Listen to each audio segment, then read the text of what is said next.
Hello students, आज के lecture में हम डिस्कस करेंगे रेकुरेंस रिलेशन। रेकुरेंस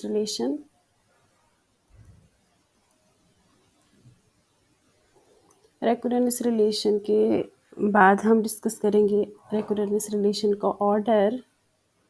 इसका ऑर्डर क्या होता है? What is linear recurrence relation? Linear recurrence relation and हम जो रेकुरेंस रिलेशन है वो दो तरह की होती है, homogeneous recurrence relation and non homogeneous recurrence relation. हम दोनों को डिस्कस करेंगे what is homogeneous recurrence relation and non homogeneous recurrence relation. इसके बाद हम देखेंगे कि how to find solution of, इस वीडियो में हम खाली सोल्यूशन किसका देखेंगे? Solution of homogeneous recurrence relation.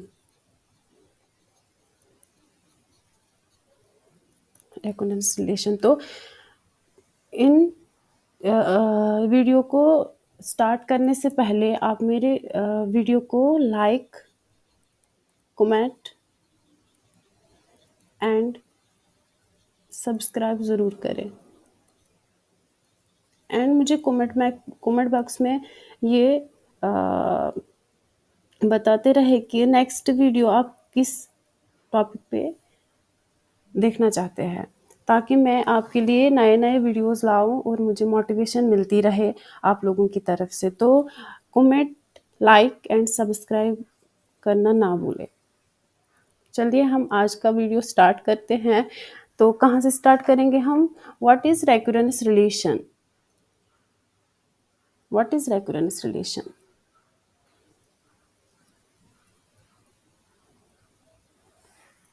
देखो, if a and b a sequence, if a and b a sequence, an equation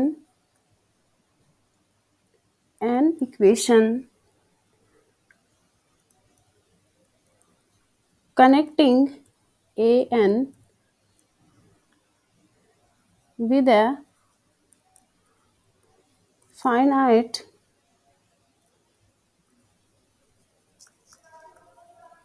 number of other terms as a n minus 1, a n minus 2 up to so on a n minus k of the sequence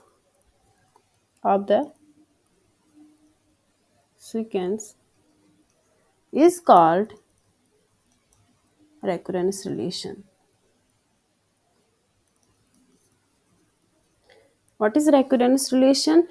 मतलब कि अगर मेरे पास कोई भी, अगर मैं एक मेरे पास एक एग्जांपल है रेकुरेंस रिलेशन की, फिबोनाची सीरीज। आपने सुना होगा, एग्जांपल के तौर पे मैं यूज करूंगी फिबोनाची सीरीज का। देखो बेटा, अगर मैं ले लूंगी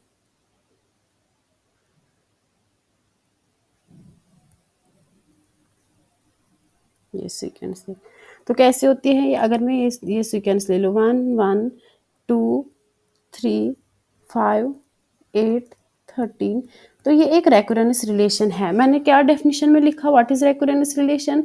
रेकुरेंस रिलेशन इज, किसी भी सीक्वेंस को हम रेकुरेंस रिलेशन कब बोलेंगे? जब वो अपने पिछले टर्म्स के फाइनाइट टर्म्स के सम में लिखा जाए, पिछले टर्म्स के फाइनाइट सम में लिखा जाए। तो फिबोनाची सीक्वेंस एक रेकुरेंस रिलेशन है। क्यों? क्योंकि अगर हम इस पे नजर डालेंगे, मैंने एग्जांपल के तौर पे यूज किया। देखो बेटा, अगर हम देखेंगे ये जो 2 है, ये 2, ये इन दोनों के सम में लिखा जा सकता है। 2 को लिख सकते हैं 1 + 1, और ये जो 3 है, अगली टर्म पीछे के फाइनाइट टर्म्स के सम में लिखा जा सकता है। इस 3 को मैं लिख सकती हूँ पीछे टर्म 2+1। इस 5 को मैं लिख सकती हूँ पिछले 2 टर्म्स के सम में 3+2। इस 8 को मैं लिख सकती हूँ इन दोनों के सम में, 8 को लिख सकती हूँ 5+3। इस तरह जब इस तरह चलता जाए, इस 13 को मैं लिख सकती हूँ 5+8। मतलब ऐसी सीक्वेंस जिसमें अगली टर्म पीछे के फाइनाइट टर्म के सम में लिखा जाए, इस तरह का जो भी सीक्वेंस होगा उसी को बोलते हैं रेकरेंस रिलेशन। तो रेकरेंस रिलेशन की डेफिनेशन क्या है? रेकरेंस रिलेशन की डेफिनेशन है कि जब भी कोई सीक्वेंस कनेक्ट होगी, किस तरह? Finite number of other term से। जब भी कोई सीक्वेंस में ऐसी रिलेशन होगी कि वो अपने पिछले जो भी टर्म्स है उनके सामने लिखा जाए, तो जब भी ऐसा होगा तो उस तरह का जो रिलेशन होगा उसी को बोलते हैं recurrence relation. Example, what is the best example for recurrence relation? Fibonacci series या Fibonacci sequence is the best example of recurrence relation. क्यों? क्योंकि हम अब देख रहे हैं यहाँ पे फिबोनाची सीक्वेंस में कि अगली टर्म पीछे के 2 टर्म्स के सम में लिखा जा सकता है। हमने यहाँ देखा 2 को लिख सकते हैं इन दोनों के सम में, 3 को लिख सकते हैं इन दोनों के सम में, 5 को लिख सकते हैं इन दोनों के सम में, 8 को लिख सकते हैं इन दोनों के सम में। इस तरह चलता जा रहा है। तो हमने देखा इस सीक्वेंस को हम बोल सकते हैं रेकरेंस रिलेशन। तो और एक चीज यहाँ पे जो मैंने देखा एग्जाम में अक्सर आता है कि कहीं पे पूछते हैं कि find the solution of difference equation, तो स्टूडेंट्स कंफ्यूज हो जाते हैं कि ये डिफरेंस इक्वेशन है क्या। तो ये जो रेकरेंस रिलेशन है इसी का दूसरा नाम है डिफरेंस इक्वेशन। रेकरेंस रिलेशन का ही दूसरा नाम क्या है? Difference equation. तो कहीं पे कंफ्यूज नहीं होना है। कहीं पे एग्जामिनर पूछेगा आपसे कि what find the solution of recurrence relation, तो कहीं पे आपसे पूछ सकता है कि find the solution of difference equation. तो ये दोनों चीजें सेम ही है, रेकरेंस रिलेशन बोलो या डिफरेंस इक्वेशन बोलो, दोनों चीजें सेम है, कंफ्यूज नहीं होना है इनमें। तो अब नेक्स्ट पूछता है, नेक्स्ट ये भी इंपॉर्टेंट है, what is the order of the recurrence relation? What is order of recurrence relation? What is order of recurrence relation? Order of recurrence relation. Recurrence relation. What is order? देखो बेटा, हमने देखा recurrence relation किस तरह होगा कि अगली term पिछली 2 टर्म्स के सम में लिखा जा सकता है। तो मैं एक रेकरेंस रिलेशन यहाँ पे ले लूंगी, लेट an को मैं लिख सकती हूँ पिछली an से पिछली टर्म क्या होगी? an-1। तो an-1 से पिछली टर्म क्या होगी? an-2। तो इस तरह मैं एक रेकरेंस रिलेशन को लिख सकती हूँ। तो मैंने एक रेकरेंस रिलेशन यहाँ पे लिया। तो इस ये जो मैं और एक कलर का यूज करूंगी, ये जो इसको बोलते हैं सुफिक्स। सॉरी, तो बहुत मोटा हो गया। ये जो है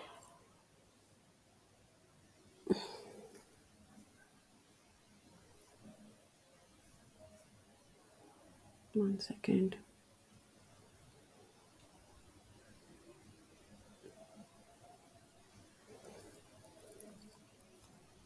ये an, ये जो नीचे है इसको बोलते हैं स्फिक्स। यहाँ पे भी ये स्फिक्स, यहाँ पे भी ये स्फिक्स। तो what is order of recurrence relation?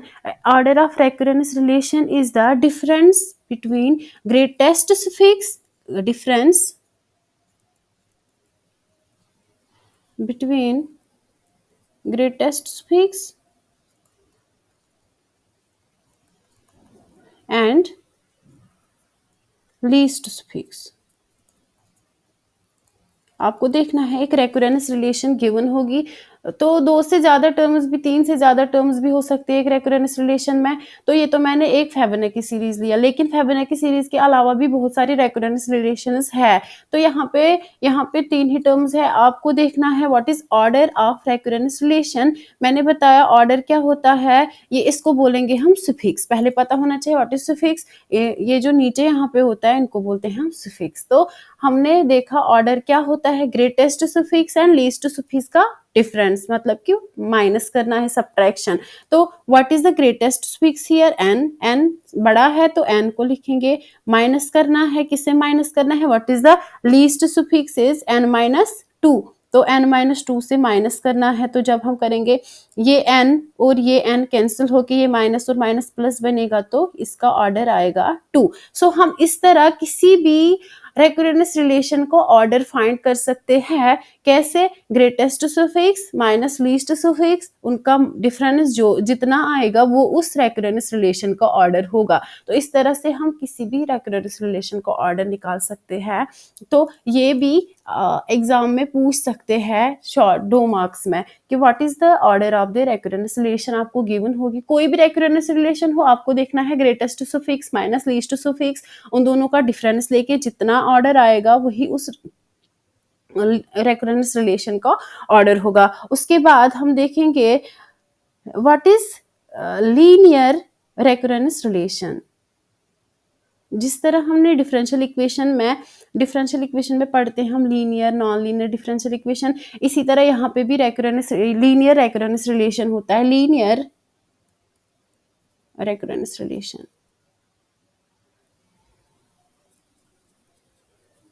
Linear recurrence relation. तो a recurrence relation having the first power of the sequence. देखो बेटा, अगर मैंने अभी लिया यहाँ पे an equal to an minus one plus an minus two, ये जो इक्वेशन है ये लीनियर रेकरेंस रिलेशन है। क्यों? अब मैं देख रही हूँ जो भी इसमें an की टर्म, an माइनस वन की टर्म, an माइनस टू की टर्म, कहीं पे मुझे पावर 2 नहीं दिख रहा है। इसका अगर मैं पावर देखूंगी तो 1 है यहाँ पे। तो जब भी an जो भी सीक्वेंस यूज होगा इसमें, हर एक का पावर क्या होगा? 1 होगा। तो उस तरह का जो रिलेशन होता है उसको बोलते हैं लीनियर रेकरेंस रिलेशन। मतलब अगर हम डेफिनेशन की बात करेंगे कि recurrence relation having the first power of the sequence and not having any product terms, किसी भी कोई भी प्रोडक्ट, फॉर एग्जांपल अगर मैं यहाँ पे देखो बेटा, अगर मैं यहाँ पे कोई भी रेकरेंस रिलेशन ऐसे ले लूंगी an minus to, an minus one into an minus to, तो क्या ये recurrence relation linear recurrence relation है? नहीं, क्योंकि हमने देखा इसका पावर 1 है, इसका भी पावर 1 है, लेकिन अगर हम दोनों का एक साथ देखेंगे तो पावर 2 होगा। तो ये recurrence relation linear recurrence relation नहीं है। मतलब कि क्या डेफिनेशन है कि हर एक an क्या होना चाहिए? इसका पावर 1 होना चाहिए और कोई भी सीक्वेंस आपस में प्रोडक्ट में नहीं हो, क्योंकि जब भी प्रोडक्ट में सीक्वेंस आएगी तो उनका पावर 2 बार काउंट किया जाता है, मतलब उनका पावर 2 होता है। तो वो लीनियर रेकरेंस रिलेशन नहीं है। तो what is recurrence relation? when we called recurrence relation is linear when all the powers of the sequence are 1, then we call that linear recurrence relation is linear recurrence relation। और एक चीज है, homogeneous recurrence relation 2 तरह की होती है। जिस तरह डिफरेंशियल इक्वेशन में पढ़ते हैं हम homogeneous differential equation, non homogeneous differential equation, इसी तरह रेकरेंस रिलेशन जो है वो 2 तरह की है। रेकरेंस रिलेशन 2 तरह की होती है। देखो बेटा, एक तो होमोजीनियस रेकरेंस रिलेशन एंड दूसरा नॉन होमोजीनियस रेकरेंस रिलेशन। तो क्या डिफरेंस है होमोजीनियस रेकरेंस रिलेशन में और नॉन होमोजीनियस रेकरेंस रिलेशन में? अगर मैं कोई भी रेकरेंस रिलेशन ले लूँ, यहाँ पे फॉर एग्जांपल मैं ले लेती हूँ an minus three an minus one plus an minus two equal to 0, तो जब भी मेरा ये राइट साइड जो भी फंक्शन आएगा सुफिक्स को छोड़ के, जो जिस टर्म के साथ ये सुफिक्स होगा उनको छोड़ के अगर कोई ऐसी टर्म नहीं मिली मुझे अकेले, तो वो फंक्शन क्या होता है? वो रिलेशन होता है होमोजीनियस रेकरेंस रिलेशन। अब अगर मैं नॉन होमोजीनियस की बात करूं, an माइनस यही इक्वेशन उठा के an minus one plus an minus to, मैं यहाँ पे n ले लूं, कोई फंक्शन विदाउट फिक्स, ऐसा कोई फंक्शन विदाउट सुफिक्स, तो इस तरह का जो रेकरेंस रिलेशन होगा उस रेकरेंस रिलेशन को बोलते हैं हम नॉन होमोजीनियस। और वी कैन से कि जब भी राइट साइड कोई फंक्शन मिलेगा मुझे, मतलब एफ ऑफ एन की फॉर्म में, तो वो रिलेशन क्या होता है, नॉन होमोजीनियस रेकरेंस रिलेशन। तो व्हाट इज द स्टूडेंट बहुत बार गलती कर देते हैं, वो होमोजीनियस को भी ऐसे ही सॉल्व करते हैं, नॉन होमोजीनियस का भी ऐसे ही सॉल्व करते हैं। ऐसा नहीं है, they are different, general solution are different in both the relations. तो अगर हम होमोजीनियस की बात करें, देखो बेटा बहुत सारे क्वेश्चन इस पे आए हैं एग्जाम में, तो आएंगे भी, तो हम इस पे लेकिन आपको ध्यान रखना है, अगर होमोजीनियस है तो इसका जो जनरल सॉल्यूशन होता है, इसका जो जनरल सॉल्यूशन होगा, वो जो होगा वो कॉम्प्लीमेंट्री फैक्टर होगा, कॉम्प्लीमेंट्री फैक्टर। और हम इस पे बात करेंगे कॉम्प्लीमेंट्री फैक्टर के अलग अलग केसेस, वो भी हम अभी बात करेंगे। और जो इसका जनरल सॉल्यूशन होगा वो दो पार्ट से आएगा, एक तो वो यहाँ से आ सकता है एक पार्ट, और यहाँ से एक पार्ट आ सकता है, तो इस चीज का आपको ध्यान रखना है। तो जनरल सॉल्यूशन एक तो कॉम्प्लीमेंट्री फैक्टर आएगा plus particular integral, particular integral, particular integral. तो यहाँ पे जनरल सॉल्यूशन इज डिफरेंट, यहाँ पे जनरल सॉल्यूशन डिफरेंट। तो बहुत सारे बच्चे गलती करते हैं एग्जाम में कि वो इस नॉन होमोजीनियस का भी सॉल्यूशन कॉम्प्लीमेंट्री फैक्टर निकाल के छोड़ देते हैं, तो फिर उनको मार्क्स पूरे नहीं मिलते, इस वजह से कि उनको पता ही नहीं होता कि ये नॉन होमोजीनियस है और इसका सोल्यूशन डिफरेंट आएगा और होमोजीनियस का सोल्यूशन डिफरेंट आएगा। तो इस चीज़ का आपको ध्यान रखना है कि आपको पहले पहचानना है कि जो गिवन रेकरेंस रिलेशन है ये होमोजीनियस है या नॉन होमोजीनियस। तो कैसे पहचानेंगे आप, कि आपको देखना है क्या सुफिक्स के बगैर पहचानने की एक ट्रिक है, क्या सुफिक्स के बगैर कोई और टर्म प्रेजेंट है। जैसे यहाँ पे हमने देखा इस वाली इक्वेशन में कि सुफिक्स के बगैर एक टर्म है n, तो this is the recurrence relation of non homogeneous. And यहाँ पे कोई भी टर्म नहीं है प्रेजेंट सुफिक्स के बगैर, तो this is the homogeneous recurrence relation. And दोनों में डिफरेंट सॉल्यूशन आता है, जनरल सॉल्यूशन। तो आज के इस लेक्चर में हम खाली कौन सा डिस्कस करेंगे, होमोजीनियस रेकरेंस रिलेशन। तो अगर आप चाहते हैं कि मैं और एक वीडियो नॉन होमोजीनियस पे ले आऊँ, तो आप मुझे कमेंट सेक्शन में ज़रूर लिखिए, ताकि मैं उस पर जल्द से जल्द और एक वीडियो ले आऊँ। तो आज के लेक्चर में हम सीखेंगे solution of linear recurrence relation.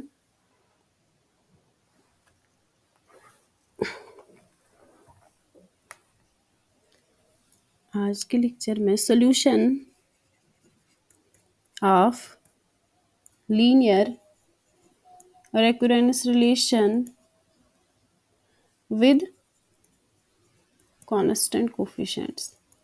Constant coefficients मतलब जो अभी मैं दिखाती हूँ, कांस्टेंट कोफिशिएंट्स। देखो बेटा, कांस्टेंट कोफिशिएंट्स मतलब अगर मैं यहाँ पे कोई रिलेशन ले लूँ an minus 3an minus 1 plus 2an minus 2 equal to 0, ये जो कोफिशिएंट मैं ले रही हूँ ये मैं कांस्टेंट ले रही हूँ, तो इस तरह का जो इक्वेशन होगा वो होता है linear recurrence relation with constant coefficients. तो क्या वर्किंग रूल है एक रेकरेंस रिलेशन का सोल्यूशन फाइंड करने का, मतलब कॉम्प्लीमेंट्री फैक्टर। कॉम्प्लीमेंट्री फैक्टर जब हमारा इक्वेशन क्या होगा, होमोजीनियस रेकरेंस रिलेशन। मुझे पता है होमोजीनियस में खाली कौन सा जनरल सॉल्यूशन कौन सा होता है, एक ही पार्ट होता है कॉम्प्लीमेंट्री फैक्टर। तो कॉम्प्लीमेंट्री फैक्टर के निकालने के लिए 2-3 केसेस का हम देखेंगे वर्किंग रूल। अगर मेरे पास कोई भी रेकरेंस रिलेशन है, कोई भी रेकरेंस रिलेशन है, तो आपको क्या निकालना है, इसका auxiliary equation. First point is find auxiliary equation, find auxiliary equation. वो क्वेश्चन जब करेंगे तो हम वहां पे देखेंगे कि ऑक्सिलरी इक्वेशन। दूसरा आपको देखना है, दूसरा केस इफ ऑक्सिलरी इक्वेशन को सॉल्व करने के बाद अगर रूट्स क्या आए, रियल एंड डिस्टिंक्ट, अगर रूट्स आए रियल एंड डिस्टिंक्ट, आपको देखो बेटा ये आपको रटना ही है कि अगर सॉल्यूशन को याद करना है कि सिर्फ पहचानना है, अगर रियल एंड डिस्टिंक्ट है तो तब सॉल्यूशन कैसा होता है, तब सॉल्यूशन होता है कि हम सॉल्यूशन को yn देंगे नाम a1 into a1 power n plus a2 into a2 power n plus up to so on, जितने भी रूट्स होंगे वो डिपेंड करेगा क्वेश्चन पे, a के इंटू a के पावर n। और ये स्मॉल a1 a2 a के क्या है, ये है roots of the recurrence relation या auxiliary equation. a1 a2 up to so on a के आर द रूट्स। तो फर्स्ट केस आपको याद रखना है कि जब भी रूट्स क्या होंगे, रियल एंड डिस्टिंक्ट, आपके पास जो ऑक्सिलरी जो रेकरेंस रिलेशन का सॉल्यूशन होगा वो इस फॉर्म में होगा, yn equal to a1 into a1 power an plus a2 into a2 power n plus up to so on ak into a के power n। What is this capital a1 a2? They are the coefficients, they are the constants. इनका value हम with the help of initial हम एक question वो भी करेंगे कि हम इनका वैल्यू भी फाइंड कर सकते हैं। ये capital a1 a2 a3 up to so on. तो हम वो एक क्वेश्चन उस तरह का भी एग्जाम में आया है, तो उस तरह का भी हम यहाँ पे क्वेश्चन डिस्कस करेंगे। तो दूसरा, अगर अब रूट्स रियल, दूसरा if roots are real and same, real तो है मगर रिपीटेड है, और वी कैन से रिपीटेड, और हम बोल सकते हैं कोइंसिडेंट, कोइंसाइड।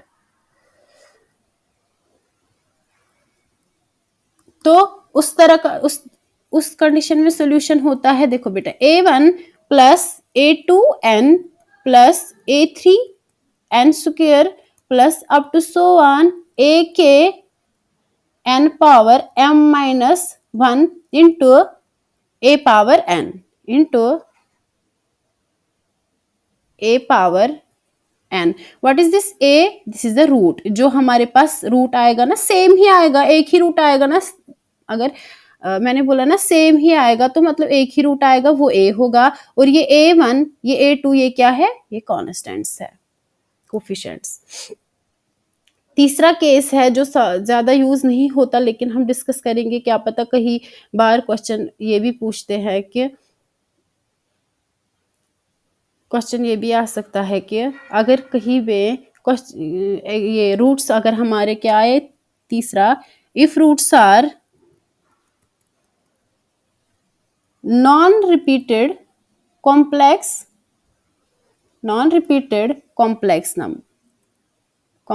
नंबर, मतलब इमेजिनरी रूट्स आए, रियल में नहीं है वो, तब हमारा मतलब कि इस फॉर्म में आए, अल्फा प्लस आयोटा बीटा की फॉर्म में। This is the representation of complex number. इस तरह हम लिखते हैं एक कॉम्प्लेक्स नंबर को।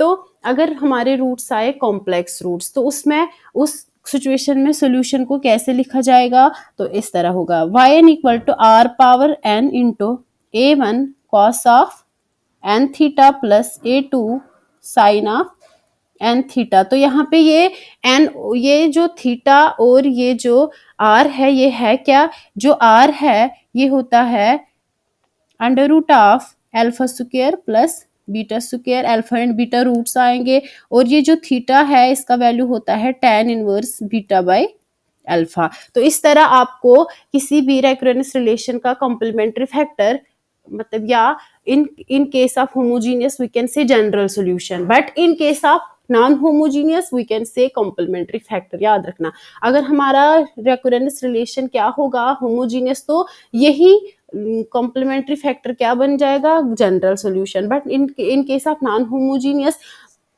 we have to find also particular integral and complementary factor together become general solution of non homogeneous recurrence relation। ये ध्यान रखने की जरूरत है। तो हमने तीन केस यहाँ पे देखे, कौन कौन सा, जब हमारे रूट्स क्या आएंगे, जब हमारे रूट्स आएंगे रियल एंड डिस्टिंक्ट, तो उस सिचुएशन में क्या होगा हमारा जनरल सॉल्यूशन, ये जनरल सॉल्यूशन होगा a1 power n plus a2 power n plus an up to so on a की पावर n। तो अगर हमारा जो जनरल सॉल्यूशन, अगर उसमें अगर हमारी ऑक्सिलरी इक्वेशन में रूट्स आए रियल एंड सेम, तब उस सिचुएशन में जनरल सॉल्यूशन क्या होगा, a1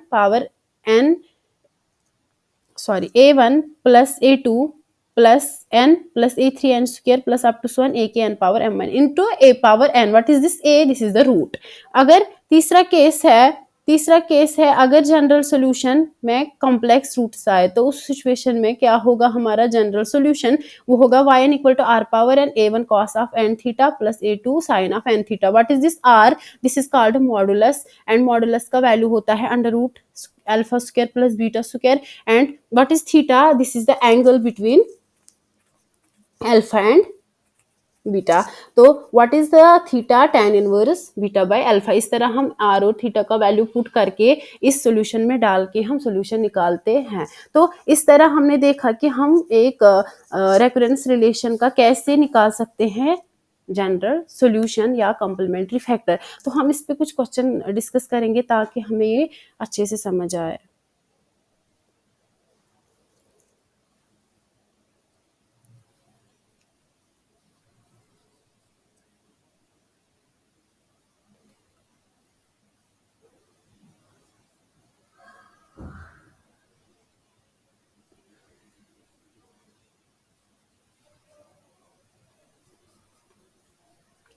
मेरी चैनल को लाइक, सब्सक्राइब और कमेंट और बेल आइकन पे भी प्रेस करें ताकि आपको नए वीडियोस मिल जाए.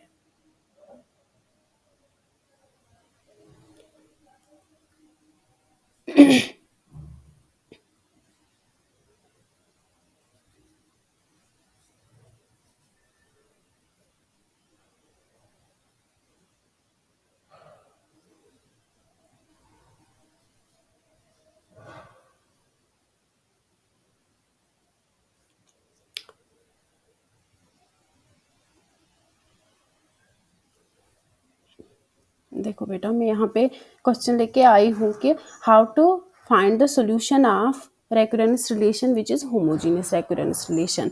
तो क्वेश्चन आ सकता है आपको कि फाइंड द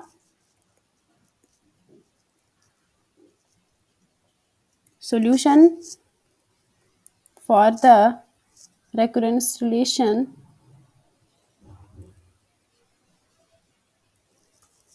कौन सी रेकरेंस रिलेशन है? an equal to 6an minus 1 minus 9an minus 2. तो या हम एक चीज़ करेंगे, पहले हम खाली इनिशियल कंडीशंस को हम यहाँ पे नहीं लेंगे. इनिशियल कंडीशंस के बगैर ही हम क्वेश्चन सॉल्व करेंगे. तो मैं इसको इनिशियल कंडीशंस के बगैर ही उसके बाद में और एक क्वेश्चन सॉल्व करूँगी विद इनिशियल कंडीशंस ताकि आप लोग कंफ्यूज ना हो. तो हम इस इक्वेशन को कैसे हम इसका कैसे जनरल सॉल्यूशन या ले लो इक्वेशन या ये ले लो इनिशियल कंडीशंस भी ले लो. ए नॉट हमारे पास 2 है और a1 जो है या इसका वेरिएबल चेंज कर सकते हैं हम ताकि हमें फिर कन्फ्यूजन ना हो. हम इसका वेरिएबल चेंज करेंगे, हम ले लेंगे x में. ठीक है, x में देखो बेटा हम लेंगे xn equal to 6xn minus 1 minus 9xn minus 2. तो इनिशियल कंडीशंस हमारे पास x0 2 है और x1 3 है. तो इनिशियल कंडीशंस भी गिवन है. तो आप कंफ्यूज नहीं होना, मैं बताऊंगी इनिशियल कंडीशंस का यूज़ कहाँ होगा. तो फिलहाल हम इसका सोल्यूशन अगर देखेंगे बेटा तो हमने क्या करना है, first you have to write the given equation solution. The given equation can be written as. तो हम जो राइट साइड से टर्म्स है हम इनको लेफ्ट साइड से लेंगे. तो रिटन एज कैसे लिखेंगे? xn माइनस ये यहाँ प्लस है तो माइनस 6xn माइनस 1, ये यहाँ माइनस है तो प्लस बनेगा 9xn माइनस 2 इक्वल टू 0. हम देख रहे हैं ऑनली सफिक्स टर्म्स है. तो so this is the homogeneous recurrence relation. हमने होमोजीनियस रेकरेंस रिलेशन में सॉल्यूशन फाइंड करना आता है. What is the solution of homogeneous recurrence relation? जो कॉम्प्लीमेंट्री फैक्टर होगा वही जनरल सॉल्यूशन होगा. बस इतना सा ध्यान रखना है. तो हम कैसे करेंगे, देखो बेटा ध्यान रखना क्या क्या करना है हमें। पुट पुट इसको फर्स्ट रखो, पुट एक्स एन, इसको लिखेंगे हम x, इसको हम पुट करेंगे x power n, x fix में n है तो इसको पावर में लेंगे। अगर हमने एक्स एन का लिखा है तो एक्स एन माइनस वन को भी लिख सकते हैं, अगर हमने एक्स एन माइनस वन लिखा तो एक्स एन माइनस टू को भी लिख सकते हैं। ये सारे वैल्यूज पुट करेंगे हम किस में, फर्स्ट में। तो put all the values in first, तो क्या मिलेगा हमें, तो ये मिलेगा हमें x power n minus six, x power n minus one plus nine, x power n minus two equal to 0। इसके बाद हम निकालेंगे लीस्ट पावर की term common, but least power की टर्म सबसे कम पावर वाली टर्म को हम कॉमन निकालेंगे, तो मतलब सबसे कम पावर में ये है तो इसको हम कॉमन निकालेंगे, x power n minus two common आएगा। मतलब इस तरह कॉमन निकालना है कि जो हमारी इक्वेशन है इसमें कोई फर्क नहीं आना चाहिए। मतलब अगर हम देखेंगे, अगर हम यहाँ पे x2 लेंगे, देखो वापस मल्टीपल करने पे हमें वापस xn मिलेगा। देखो x power n minus two into x2, bases same powers add, two two cancel होके x पावर n मिलेगा, माइनस यहाँ पे x रहेगा, क्योंकि अगर आप x माइनस टू से वापस x को मल्टीपल करोगे तो x power n minus one मिलेगा, प्लस यहाँ पे 9 रहेगा इक्वल टू 0। ठीक है बेटा, यहाँ पे अब देखो जो ये टर्म है ये कहाँ जाएगी, 0 को जाएगी, तो क्या बचेगी हमारे पास, एक क्वाड्रेटिक इक्वेशन,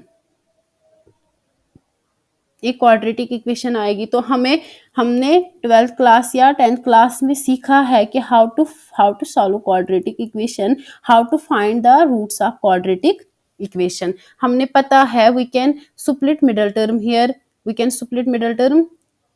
देखो बेटा 6x को हम स्प्लिट करेंगे 3x में और माइनस 3x में, प्लस 9 इक्वल टू 0। ये 3x 6x 3 जार 9, प्रोडक्ट करने पे a इंटू सी आना चाहिए, ऐड करने पे b आना चाहिए, तो ये b है ये c है। ठीक है, यहाँ से x को कॉमन ले लो, x माइनस थ्री, यहाँ से माइनस थ्री को कॉमन ले लो, x minus three equal to 0। तो x का जो वैल्यू आएगा वो 3 आएगा। हमने ऑक्सिलरी इक्वेशन ये ले ली, ये ऑक्सिलरी इक्वेशन है, उसके रूट्स हमने फाइंड किए, वो क्या है, वो सेकंड केस बन रहा है हमारा कि roots are real and same या repeated, roots are real and same. तो इस कंडीशन में हमने सॉल्यूशन क्या लिखा, देखो बेटा इनिशियल कंडीशंस गिवन है ना, तो हम सॉल्यूशन को इन टर्म्स ऑफ एक्स लिखेंगे। अगर आप क्योंकि आपको इनिशियल कंडीशंस का भी यूज करना है तो हम वाई एन के बदले एक्स एन ले लेंगे, क्योंकि रूट्स हमारे एक्स में ही आ रहे हैं। अगर वाई वेरिएबल होता तो वाई एन ले लेते, एक्स वेरिएबल है तो एक्स एन में हम सॉल्यूशन को लिख सकते हैं। तो क्या बोला था मैंने, जब रूट्स क्या होंगे, रियल एंड सेम, तो क्या होता है a1 इंटू, सॉरी इंटू नहीं,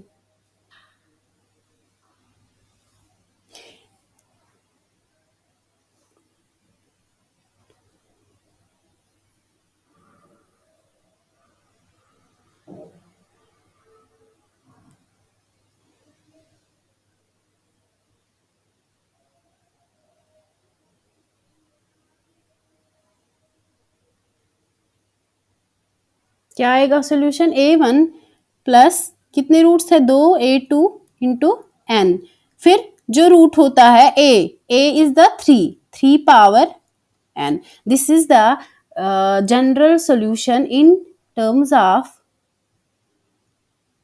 xn, ये एक जनरल सोल्यूशन है हमारा। देखो अगर इनिशियल कंडीशंस गिवन नहीं होती तो हम यहाँ पे आके छोड़ देते, ये इतना जनरल सोल्यूशन होता हमारा, बट इनिशियल कंडीशंस का यूज होना है, with the help of initial condition we can find particular solution. तो अब हमने देखना है हमारी इनिशियल कंडीशंस क्या है, इनिशियल कंडीशंस है हमारी x0 एंड x1, मतलब x0, देखो x0 एंड x1, मतलब हमने पहले n को देना है 0, x0 एंड x1। x0 का वैल्यू है 2 और x1 का वैल्यू है 3, तो मैं नीचे ही लिखूंगी क्योंकि बार बार ऊपर जाना पड़ता है। तो x0 इनिशियल कंडीशन क्या है, x0 equal to 2 and x1 equal to 3। तो ये इनिशियल कंडीशंस है। तो मैं इस इक्वेशन में दे दूंगी पुट n इक्वल टू 0, तभी तो मिलेगा ना x0। तो x0 क्या आएगा, अगर हम इसमें क्या देंगे, n को देंगे 0, तो ये आएगा a1, क्योंकि ये टर्म तो 0 बनेगी, इंटू 3 पावर 0। तो दिस व्हाट इज x0 का वैल्यू यहाँ पे दिया है ना, x0 इज 2, तो मतलब a1 का वैल्यू मुझे मिला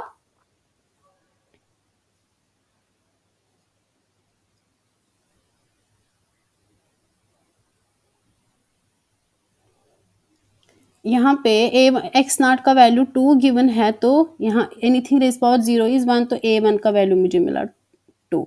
मैंने बोला था कि मैं आपको सिखाऊंगी कि कॉन्स्टेंट्स का वैल्यू भी कैसे, coefficients of the terms, how to find the value of these terms. a1 का वैल्यू मुझे मिला 2। देखो दूसरी इनिशियल कंडीशन अगर मैं पुट करूंगी n को वैल्यू 1 करूंगी, तो दूसरी इनिशियल कंडीशन आएगी x1 इक्वल टू, इसमें जो हमने जनरल सॉल्यूशन दिया है उसमें करना है। यहाँ पे क्या आएगा, a1 इक्वल टू, a1 आएगा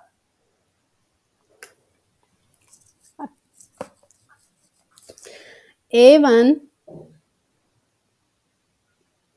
plus a2, a1 plus a2, क्योंकि n1 है तो a2 इंटू 3 पावर 1। ठीक है, तो इसके बाद जब हमने ये लिया, तो व्हाट इज x1 का वैल्यू तो दिया है ना वहां से, x1 का वैल्यू है 3, x1 का वैल्यू है 3, x1 का वैल्यू है 3, ये आएगा a1 plus a2 into 3 power 1 is 3, 3 3 cancel होगा, और a1 का वैल्यू हमने ऑलरेडी फाइंड किया है, तो मतलब यहाँ पे आएगा 1 इक्वल टू 2 प्लस a2, तो a2 का वैल्यू आएगा -1। तो मुझे a1 भी मिला, a2 भी मिला, तो मैं पर्टिकुलर सॉल्यूशन लिख सकती हूँ। What is the particular solution, a1 और a2 का वैल्यू लिखना है जनरल सॉल्यूशन में। देखो a1 और a2 का वैल्यू जब मैं ले लूंगी जनरल सॉल्यूशन में, तो क्या आएगा मेरा, xn क्या होगा जनरल सॉल्यूशन, xn होगा, व्हाट इज a1, a1 1 है, a2 -1 है, तो -1 इंटू n भी है, तो n आएगा 3 power n। This is the particular solution of the above equation. तो इस तरह आपको, कि मेरे पास a1 2 आया ना शायद, कि 1 आया, सॉरी a1 2 आया है, तो a1 2 है, 2 1 नहीं है, a1 2 है, यहाँ पे a1 2 है, 2 minus n into 3 power n। So this is the solution, particular solution with the help of initial conditions. तो इस तरह हमें कोई भी क्वेश्चन आएगा इसका रेकरेंस रिलेशन का विद इनिशियल कंडीशंस, आपको ऐसे ही सॉल्व करना है। तो मैं और एक क्वेश्चन लेती हूँ यहाँ पे विदाउट इनिशियल कंडीशंस, तो कैसे करना है देखो बेटा।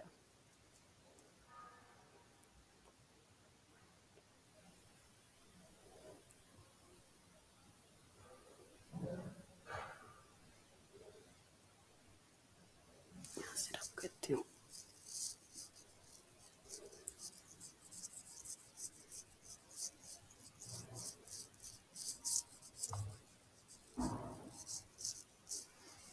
क्या है कि क्वेश्चन है, give the solution, give a solution for the recurrence relation। क्या है recurrence relation, x r minus 5x r minus 1 plus 6x r minus 2 equal to 0। ये सारे क्वेश्चन मैं आपके प्रैक्टिस सेट से ही ले रही हूँ ताकि आपको एग्जाम में हेल्प मिले।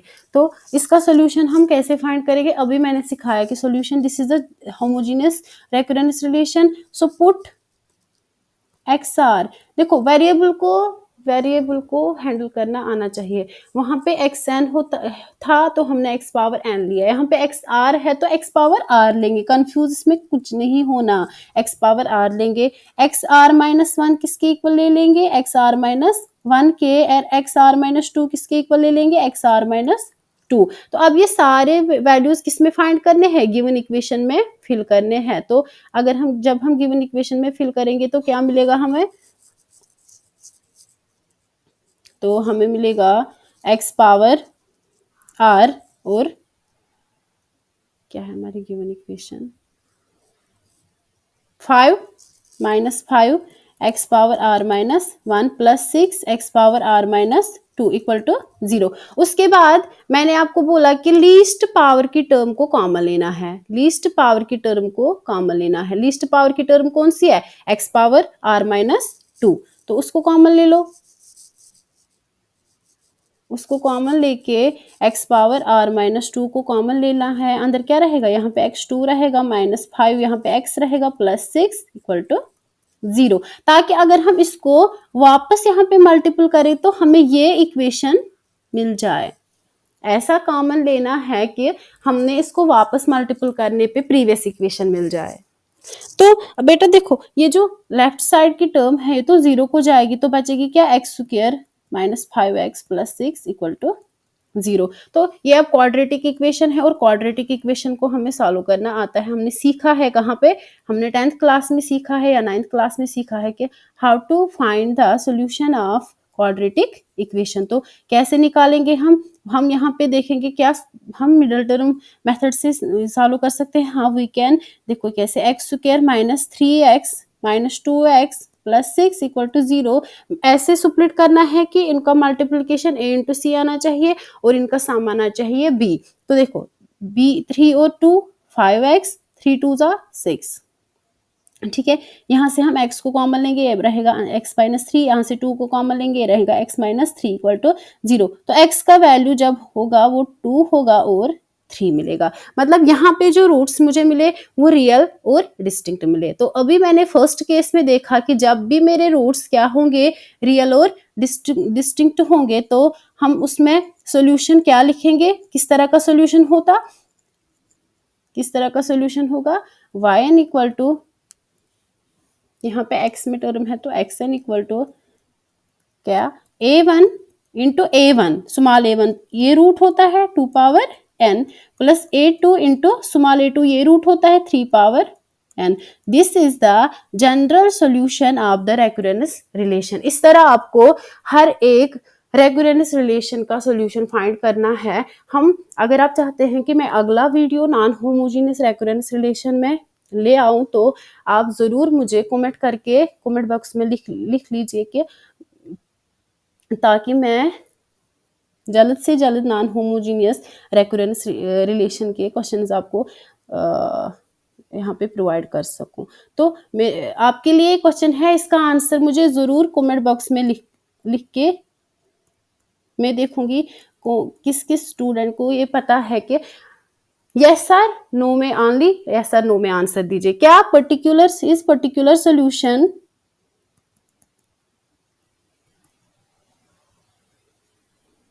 And particular integral same. बहुत ही इंपॉर्टेंट क्वेश्चन है, बहुत सारे स्टूडेंट्स इसमें कंफ्यूज होते हैं। क्या पर्टिकुलर सोल्यूशन और पर्टिकुलर इंटीग्रल सेम है? अगर ये सेम है तो यस, अगर नहीं है तो नो। तो मुझे कमेंट बॉक्स में जरूर लिख लीजिए कि क्या particular solution and particular integral same, particular integral क्या ये सेम है? अगर मुझे जरूरी यस और नो में यस और नो में आंसर दे दीजिए, और मेरी चैनल को लाइक, सब्सक्राइब, कमेंट करना ना भूले।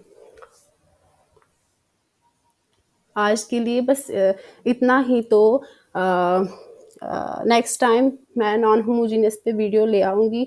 तो आज के लिए इतना ही। Thank you so much.